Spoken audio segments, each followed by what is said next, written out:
ዋው ዋው ዋው! እግር ኳስ እንደዚህ ሲሆን በቃ ውበቱ በደንብ ግልጥ ብሎ ይታያል። አሁን ብዙዎቻችሁ አርሰናልን ስለምደግፍ የሲቲ ነጥብ መጣል በጣም አስደስቶ ሊመስላችሁ ይችላል። ኦፍኮርስ ምንም ጥያቄ የለውም ነጥብ እንዲጥል ያው ውስጤ የምፈልገው አይቀርም። ይሄን መዋሸት አልፈልግም። ለማንኛውም ግን ጨዋታው በጣም ልዩ ነበረ። ጨዋታው በጣም ውበት ነበረው። እውነት ለመናገር ኤቨርተኖች በቃ ይችላሉ ማለት የፈለጉትን ውጤት ይዘው ለመውጣት ያደረጉት ጥረት በጣም የሚገርም ነው። ትንሽ ቅር ያለኝ መጨረሻ ላይ አንዳንዴ የባከነ ማለት ተጨማሪ ሰዓት ይሰጥና ከዛ ያ የባከነው ሰዓት ሲያልቅ ዳኞች በራሳቸው ባይጻፍም በራሳቸው የሚይዙት ግምት ውስጥ የሚያስገቡት አለ። ደቂቃ ከተጨመረ በኋላ ጨዋታው በተለያየ ጊዜ ይቋረጥ ከነበረ በመጎዳዳት እንዲህ በመጠላለፍ የሚባክኑ ሆን ተብለው የባከኑ ሰዓቶች ካሉ በግምት የሚሰጣቸው ተጨማሪ ደቂቃዎች አሉ። እሱም ከ1 ደቂቃ አይበልጥም። ግን ባልሳሳት ከ2 ደቂቃ በላይ ተጨማሪ ከተጨመረው ደቂቃ በላይ ተጨማሪ 2 ደቂቃ ከዛ በላይ የተጫወቱት እና ምናልባትም ማንቸስተር ሲቲ ከመሸነፍ የዳነባትን 97ኛው ደቂቃ ላይ ያስቆጠራትን ጎል በዚህ ምክንያት አግኝቷል ብዬ አስባለሁኝ። በእርግጥ የመጡበት ካምባክ ባለቀ ሰዓትም ቢሆን ያወጡት ኢነርጂ 1 ነጥብም ቢሆን ይዘው ለመውጣት ያደረጉትን ተጋድሎ የሲቲን በጣም እያሳነስኩት አይደለም። ለማንኛውም ግን ጨዋታው 3-3 በሆነ ውጤት ተጠናቋል። ማለቅ የነበረበት ግን በእኔ ግምት 2-3 ነበር። ምክንያቱም አላስፈላጊ የሆኑ ተጨማሪ ደቂቃዎች ተጨምረዋል ብዬ አስባለሁ። አሁን በእርግጥ ብዙ መግለጫዎች ሲወጡ አልተመለከትኩም። ወዲያው ነው ይሄ ቪዲዮ እየሰራ ያለሁት። ግን አይ ቲንክ ዋና ዳኛው ማይክል ኦሊቨር ድሮ በአርሰናል ጉዳይ ብዙ የሚታሙበት ነገር አለ። ሪሊ አርሰናል ይጠላሉ ይባላሉ። እኔም እንደዛ ነው የማስበው። ግን የሚተቹ ይመስለኛል የጨመሩት ደቂቃ። ለማንኛውም ግን ኤቨርተን ያው የመውረድም ወይም ሌላ ነገር አይደለም። ግን 2 ነጥብ መጣሉ ለኤቨርተን ያን ያህል እንትን አይደለም። የክብር ተጋድሎ የክብር መዋደቅ እና ያደረጉት እና ያን ያህል ሲሪየስ አይደለም። ኤቨርተን ማነው ሲቲ ነጥብ መጣሉ ነው እንደ ቢግ ዲል ሊነሳ የሚችለው እንጂ የኤቨርተን ነጥብ መጋራት ብዙ እንትን አይደለም። እንደውም ነጥብ ማስጣሉ ሲቲ እንደ ትልቅ ነገር ነው፣ እንደ ትልቅ ጀብዱ፣ እንደ ትልቅ ክብር ነው ለኤቨርተን ብዬ አስባለሁኝ። ለማንኛውም ግን አንዳንድ በጽሁፍ የፖስትኳቸው ነገሮች ከስር ይገቡና አንዳንዶቹ ምን ሆነሃል ኤቨርተን ነው እኮ ነጥብ የጣለው ኤቨርተን እኮ ነው እንትን የሆነው ኤቨርተን ማሸነፍ ሲገባው እንደዚህ ምናምን ይላሉ። ኦፍኮርስ ኤቨርተን እድሉን ተጠቅሟል። ሲመራ ውሎ ነው ከዛ በኋላ 3 ጎሎችን ያስቆጠረው። ግን የጨዋታውን እንቅስቃሴ አጠቃላይ የጨዋታውን ስታ ስንመለከት ግን ነጥብ ጣል የሚባለው ሲቲ እንጂ ኤቨርተን አይደለም። በሁለት ምክንያቶች ነው። አንደኛ በጨዋታው ፍጹም የበላይ ስለነበረ ሲቲ፣ አንደኛው የመጀመሪያው ጉዳይ እሱ ነው። ሁለተኛው የዋንጫ ተፎካካሪው ሻምፒዮን ለመሆን የሚዋደቀው ሲቲ እንጂ ኤቨርተን አይደለም።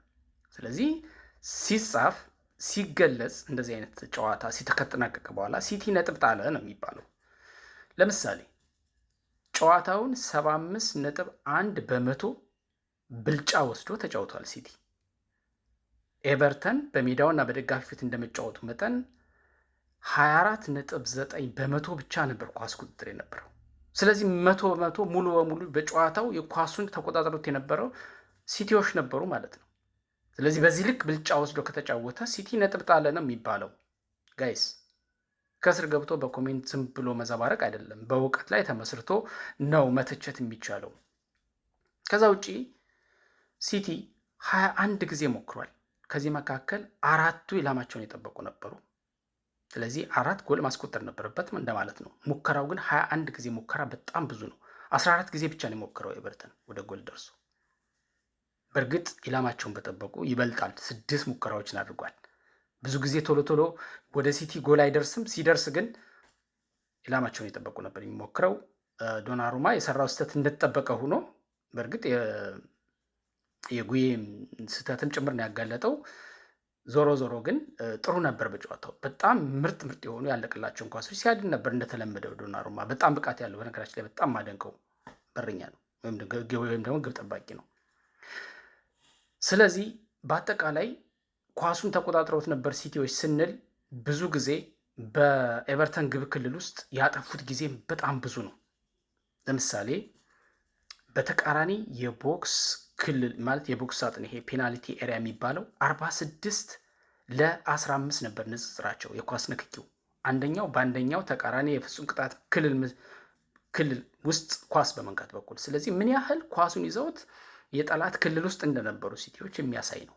ስለዚህ ነጥብ ጣለ ሲቲ ብዬ ፖስት ሳደርግ ይሄንን መሰረት አድርጌ ነው። የጨዋታውን አጠቃላይ እንቅስቃሴ በጥንቃቄ ተመልክቼ ነው፣ ዝም ብዬ በግምት አይደለም። ሲቲ ነጥብ እንዲጥል ፈልግ ነበር፣ እንዲሸነፍ ፈልግ ነበር። ቢኮዝ አርሰናል ዋንጫ እንዲበላ ፈልጋለሁ። ግን ደግሞ እውነታውን እንዲናይ ማድረግ አይቻልም። ሜዳ ላይ የነበረው ብቃት የነበረውን ኳስ ቁጥጥር የበላይነት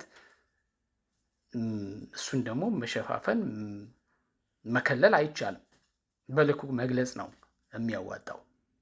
ስለዚህ በዛሬው ጨዋታ ማንቸስተር ሲቲዎች ከሜዳቸው ውጭ እንደመጫወታቸው መጠን ፍጹም የበላይነትን ወስደው ኳሱን በብልጫ ተቆጣጥረው ተጭነው ተጫውተው አጥቅተው ተጫውተው ግን ደግሞ 2 ነጥብ ጥለው 1 ነጥብ ብቻ ሸር አድርገው ወጥተዋል።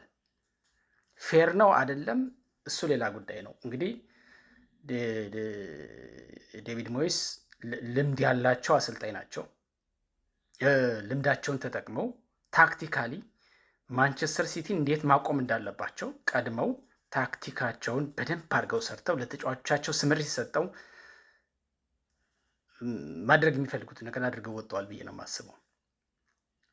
ስለዚህ ሲቲ አይታችሁት ከሆነ ገና ጨዋታው ሲጀምር ጀምሮ በቃ የኤቨርተን ሜዳ ላይ ፍጹም በማጥቃት እንቅስቃሴ ሲቀጠቅጥ ነው ያለው። ግን በዛ መልኩም አንዳንዴ ጎል አታስቆጥርም። ሲቲ አንዳንዴ ገግሞ ጎል የሚያስገባው ነገር አለ። ገግሞ ሲከላከል ተጋጣሚው፣ እሱ ደግሞ ገግሞ ጎል የሚያስቆጥረው ነገር አለ። እሱን ለማድረግ ሞክሮ ነበር ግን አልሆነም። ያም ሆኖ ግን እስከ በመጀመሪያው 45 ነው ዶኩ ያችን ጎል ያስቆጠረው። ተጭኖ የመጫወታቸው ውጤት ነቻቸው። 1-0 እየመሩ ነው እረፍት የወጡት። ከዛ በኋላ ሲመለሱ ተከታታይ ብዙ ጎሎች ሊያስቆጥሩ እንደሚችሉ ገምቼ ነበር እኔ በግሌ። ምክንያቱ ምንድን ነው ካላችሁኝ ኤቨርተን ላለመክፈት ሞክሮ ነበረ፣ ዘግቶ ለመጫወት ሞክሮ ነበረ። ግን እረፍት ከመውጣታቸው በፊት ጎል ተቆጥሮባቸው ስለነበረ አቻ ለመሆን ወይም ደግሞ ካውንተር መልሰው ለማግባት በሚያደርጉት ጥረት ክፍተት ይፈጠራል፣ ሲቲዎች በቀላሉ ጎል ይጨማምራሉ የሚል ግምቱ ነበረኝ። ግን ነገርየው እንደዛ አይደለም የሚሆነው። አሁንም ተከላክለው መከላከል መሰረት አድርገው ተጫወቱ። ባገኙት ካውንተር አታክ ባገኙት ክፍተት ተጠቀሙ። ኤቨርተኖች ከፍተኛ የሆነ ታክቲካል ዲስፕሊን የታየባቸው፣ የሚፈልጉትን ነገር አሳክተው ለመውጣት በጨዋታ ቁጥጥሩ የበላይ ሆነው አይደለም፣ በሙከራ የበላይ ሆነው አይደለም፣ በሌላ ነገር የበላይ ሆነው አይደለም። ታክቲካሊ በጣም ዲስፕሊንድ ነበሩ፣ በተለይ የሚከላከሉበት መንገድ። ከዛ በኋላ ካውንተር የሚገኘውን ክፍተት ደግሞ የመጠቀምና ጎል የማስቆጠር አቅማቸው በጣም ከፍተኛ ነበረ። ይሄ ደግሞ ልምድ ባለው አሰልጣኝ ስትመራ እንደዚህ ነው። ልምድ ባለው አሰልጣኝ ስትመራ እንደዚህ ነው ዴቪድ ሞይስ። ለዛ ነው ማደንቀው። ምናልባትም እንደውም በህይወታቸው እኔ በትልቅ ዋንጫ ያልታጀበ ህይወታቸው ኦልሞስት በእድሜ እየገፉ ስለሆነ ትልቅ ዋንጫ የሚገባቸው ግን ደግሞ ከባድ አሰልጣኝ ናቸው ብዬ ማስባቸው ሰው ናቸው። ትልልቅ ቲሞችን ይዘው ያውቃሉ፣ ማንቸስተር ዩናይትድን ጨምሮ። ግን ብዙ እድሜያቸውን ኤቨርተን ላይ ያሳለፉት፣ አሁንም እዛ ነው ያሉት። ምናልባትም የአሰልጣኝነት ህይወት ዘመናቸው የሚያበቃውም እዛ ኤቨርተን ይመስለኛል። ግን በጣም ከድሮ ጀምሮ ኤቨርተንን ትልቅ ያደረጉበት፣ ተፎካካሪ ያደረጉበት በእንግሊዝ መድረክ የእሳቸው አሻራ ነው ኤቨርተን ቤት ውስጥ ያለው እና በጣም ትልቅ የሆነ አቅማቸውን የተጠቀሙት ዛሬ ማንቸስተር ሲቲ ለማስቆም እንጂ ማንቸስተር ሲቲ ዛሬ ደካማ ሆኖ አይደለም ነጥብ ጥሎ የወጣው። ስለዚህ አሁን ቀጣዩ ምን ይሆናል ነው አሁን በጣም የሚያጓጓ ነው። አርሰናል ቀሪ 3 ጨዋታዎች አሉት፣ ሲቲ ደግሞ ቀሪ 4 ጨዋታዎች አሉት። በዛ ላይ ያው ለፋይናል ደግሞ ኤፍኤ ካፑን እንኳን አይ ቲንክ ኦብቪየስሊ ዋንጫውን የሚያነሳ ይመስለኛል ሲቲ። ለማንኛውም ግን በእግር ኳስ የሚሆን አይታወቅም። ያም የፋይናል ጌም እንትናል እና ከጨዋታው በኋላ በነገራችን ላይ ዶኩ ቃለ መጠይቅ የተደረገለት ነበርና ተስፋ አንቆርጥም፣ እስከ መጨረሻው ድረስ ተስፋ አንቆርጥም አሁንም ቢሆን ብሏል። 2 ጎሎች ወሳኝ ጎሎች ያስቆጠረው እሱ ነው እና የጨዋታ መደራረቡ አሁን የኤፍኤ ካፕ ፋይናሉም ስላለ መደራረቡም ራሱን የቻለ ተጽዕኖ እንዳለው በዛው እግረ መንገዱን ኮሜንት አድርጓል። ለማንኛውም መጨረሻውን እስኪ ለማየት እንጓጓለን። ዋው በጣም የሚገርም ነው። እግር ኳስ በጣም የሚገርም ስፖርት ነው። ይመቻችሁ። ለማንኛውም